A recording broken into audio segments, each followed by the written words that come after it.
Well, hello there, and I do hope you're all well. We watch these landmarks international trade deals really remarkably exposed for what they really are.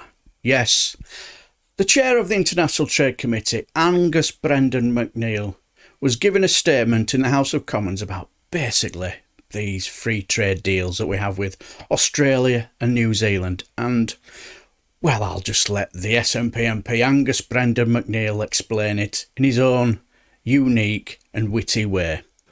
I'm grateful to the Backbench Committee for the opportunity to make a statement to the House on the fourth report of the International Trade Committee on parliamentary scrutiny of free trade agreements, or FTAs. I would also like to take the opportunity to acknowledge the hard work of honourable members of the committee on all sides of the political spectrum, and the committee staff who have worked tirelessly and have provided written and oral evidence, and those who provided written and oral evidence to us in our FTA inquiries. This year we've completed scrutiny on new FTAs with Australia and New Zealand and have commented on the specific content in our reports on them. However, as we went through those FTAs, there were themes which kept emerging from them and other inquiries. In our role as a critical friend of the Secretary of State for International Trade and the International Trade Department, we have included these in the report and to start a constructive conversation about future parliamentary scrutiny. At this stage, perhaps I have to put a disquiet or a discordant note in. A general debate a week Monday, lumping both together, doesn't really cut it at all. From the evidence we've received and we've seen ourselves, and the international comparisons we've undertaken, it's clear that the way the government engages with others, including Parliament, through planning, negotiation and delivering of FTAs is not all it could or should be. And it was particularly galling this morning to see the Secretary of State actually blame Parliament for the now PM, calling the Australia deal one-sided at one stage during the Conservative leadership hustings. So we're calling on the government to undertake longer-term consultative reviews on how it approaches this and reports back within this session of Parliament. Our experience of scrutinising the FTAs and the Australia deal in particular was far from what we had expected. So we specifically asked the Government to look at how it works with Parliament and its committees and to consider how it can bring us more closely throughout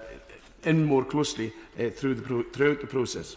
However, we know that doing this well will not be a quick process. So we call on the Government to make changes in the interim to ensure that the scrutiny arrangements are stronger for all future FTAs, not just those following the review.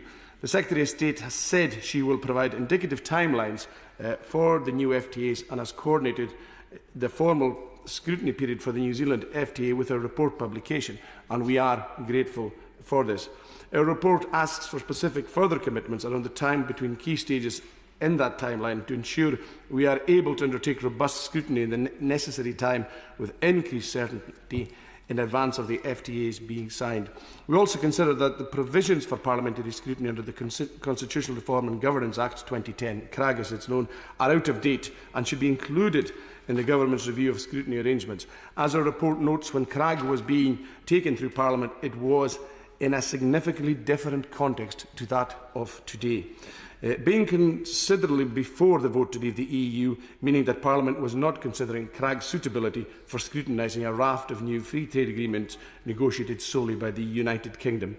Further, the fact that the Government has made additional commitments, which are welcome, although they are not always been met in spirit, if not in the letter, and underlines the fact that the CRAG provisions do not go far enough to meet the needs of the new context and to allow strong parliamentary scrutiny. The Government has said it believes that CRAG continues to provide a robust framework.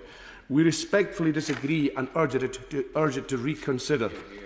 Further, CRAG and the additional commitments previously made by the Government, as set out in exchange of letters between then Minister Lord Grimstone and the International Agreements Committee Chair Baroness Hayter, have been shown to have insufficient strength. Parliament cannot reject an FTA, but CRAG gives this House, and only this House, the power to delay ratification indefinitely if it chooses. But with the Australia FTA, we saw the Government can prevent us from being able to use this power by refusing to grant a debate and a vote within the CRAG period.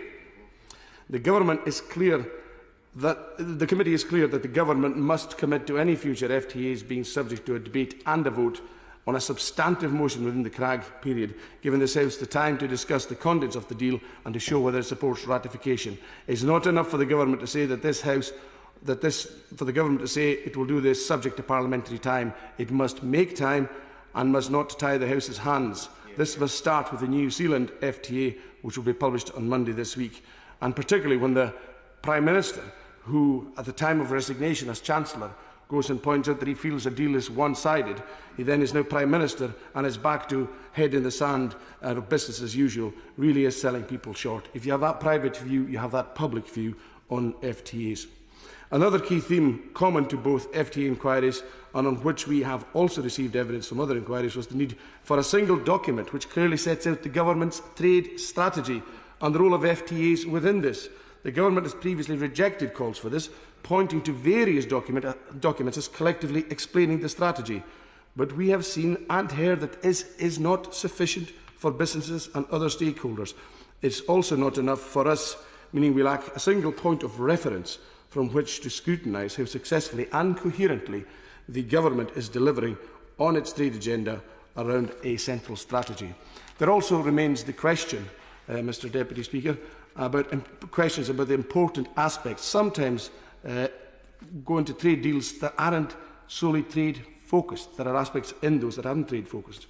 For example, in relation to human rights and the environment, there have been mixed messages about whether these should be included in FTAs or addressed via other means or a combination of the two. Some of these may not have been an issue for FTAs already negotiated, but omitting them from future FTAs could be a significant missed opportunity. We're therefore asking the government to clarify its position on how and where such issues must and should be addressed. And I'm not confident also, Mr Deputy Speaker, that due to the lack of scrutiny that members fully understand enough around these trade deals. The New Zealand trade deal is worth about 250th of the damage Brexit is doing to the economy, jobs and living standards. All the trade deals on the horizon will not make up a 20th of that damage. And do members understand, I'm not confident we all do, as a collective in the House of Commons, understand that the trade deals really replace tariffs. The paper-free, bureaucracy-free trading that the UK enjoyed in the single market of the European Union is not being replaced. Nothing can be exported from the UK now without paperwork. In conclusion, Mr Speaker, I want to welcome again the recent positive movement by the Secretary of State and her predecessor seeking to rebuild relationships that had deteriorated significantly. These are steps in the right direction, but as our fourth report shows, there is still a lot further to go before Parliament and the public can be assured that new trade deals are being rigorously scrutinised as they should be. We hope that the Government will consider and rapidly accept our recommendations, which are cross-party, and help us all to achieve this goal for the good of scrutiny in the House and for the good of all members' understanding. Absolute brilliant statement, eh? Now, I have a lot of time for Angus Brendan MacNeil because he's just very matter-of-fact, isn't he? He just says it as it is, doesn't suffer for any fools gladly, and in the end up he just makes a mockery of these complete duck eggs naysayers of Brexit disasters on a lot of times, doesn't he? Now, Tory MP Mike Vickers, and is also a member of the International Trade Committee, he didn't seem to be too happy with our Angus bringing up Brexit.